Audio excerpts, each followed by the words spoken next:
invité dans les studios de RFM pour une interview exceptionnelle menée par Bernard Montiel, cette star mondiale de la musique s'est confiée sur le manque de reconnaissance que la France, pourtant son pays natal, ne lui a jamais accordé. Un bonheur venu bien plus tard et notamment lors de la cérémonie des Jeux Olympiques de Paris en 2024. Céron est un artiste qu'on ne présente plus. Pionnier du disco français, il a marqué les années 70 avec ses BA électrisants et ses orchestrations grandioses.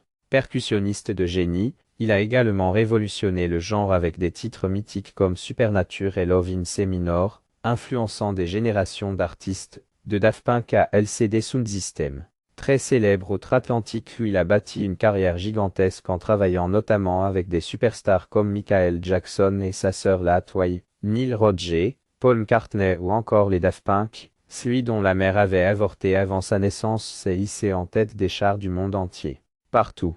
Sauf dans son pays natal, la France. Une reconnaissance française arrivée un peu tard. En effet, comme il l'expliquait au micro de Bernard Montiel sur RFM, Céron a quitté très tôt son pays natal pour un lieu où son talent était beaucoup plus apprécié.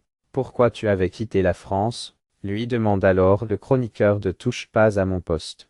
Parce que les États-Unis qui m'ont ouvert les portes. Quand je recevais des Grammy Awards et que je rentrais en France 15 jours après, on me disait « Alors Céron, tu fais plus de musique. C'est dur quoi ?» s'est empressé de répondre le DJ face à un Montiel totalement envoûté par ses propos. Oui, c'est difficile. Et pour l'homme de 72 ans à l'origine du tube Give me love de renchérir, c'est vraiment la première fois avec les Jeux que la France me montre une reconnaissance. Je l'ai vraiment vécu comme ça. Et la Légion d'honneur, remplit le journaliste face au DJ qui lui précise alors son ressenti. Oui, bien sûr que j'ai eu des médailles, j'ai parlé au président et ce qui m'avait surtout plu dans cette journée où le président m'avait remis la Légion d'honneur, c'est surtout qu'il m'a fait jouer dans la cour de l'Élysée, pas dans le jardin mais dans la cour avec Jean-Michel Jarre qui a reçu aussi ça. C'était un beau cadeau.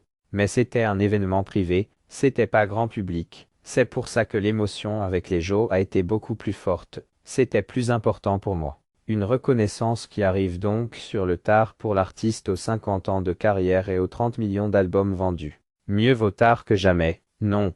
Retrouvez l'intégralité de l'interview de Céron par Bernard Montiel sur YouTube.